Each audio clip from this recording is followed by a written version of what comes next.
আসসালামু আলাইকুম রহমতুল্লাহি বারাকাতুহ।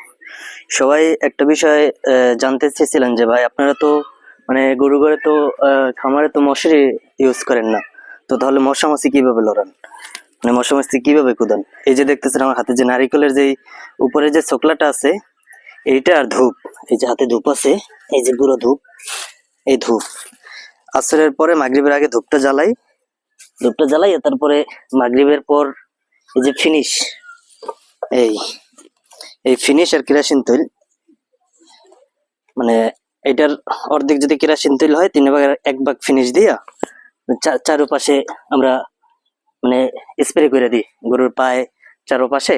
এই যে কালো কাপড় আছে এই কাপড়ের সাথে স্প্রে করে দিলে সারাদিনে আর মশা মাছি কিছুই আসে না। এটা হচ্ছে আমাদের মানে এই যে ধূপ, এটা এখন মাগরিবের নামাজের আয়োজন যখন দিবে বা মাগরিবের একটু আগে আমরা এই ধূপটা জ্বালাই দিব। ধূপটা জ্বালানোর পরে তারপরে এশারের নামাজ পড়ে এসে স্প্রেটা মাইরে দিই। তারপরে আবার যখন ঘুমাইতে যাই, ঘুমানোর সময় যে কয়েল আছে, দুইটা কয়েল দুই পাশে রেখে দিই।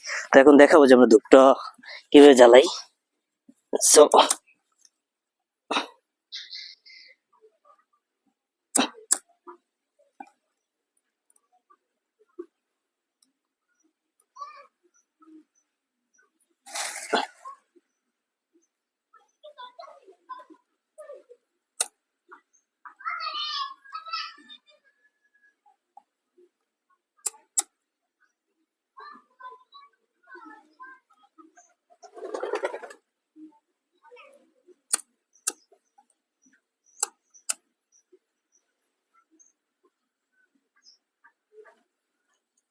গরমটা অতি প্রবল।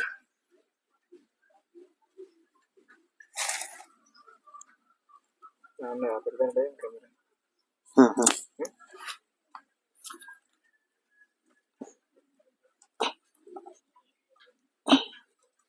এই যে ধূপটা ধরাই একটু সময় লাগে, নারিকেল এই মাত্র ছেলে নিয়ে আসছি তো এই জন্য একটু সময় লাগতেছে। সো ধরে গেলে একবার আর বন্ধ হয় না যতক্ষণ একবার শেষ না হয়। এগুলো জ্বলে আস্তে আস্তে, আগুন জ্বলে না, শুধু ধোঁয়াটা জ্বলে একটু।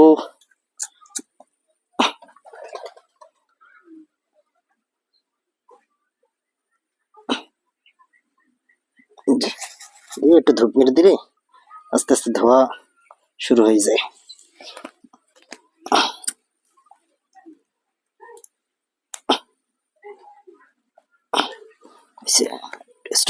স্টপ শুধু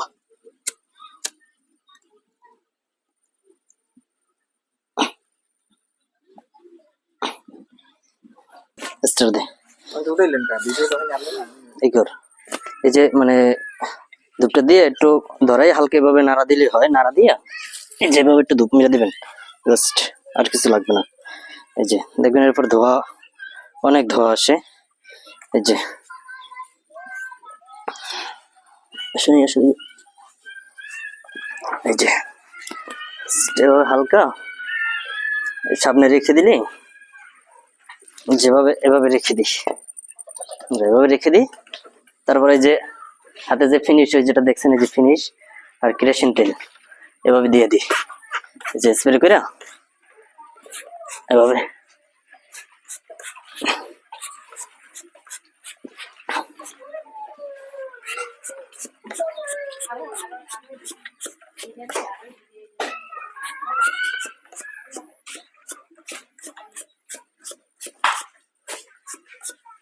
যেভাবে গরুর পায়ে দেওয়ালের সাথে একটু দিয়ে দিলে, যে এভাবে গরুর পায়েটাই দিয়ে দিলে আর মশা মাছি কিছুই আসে না। যে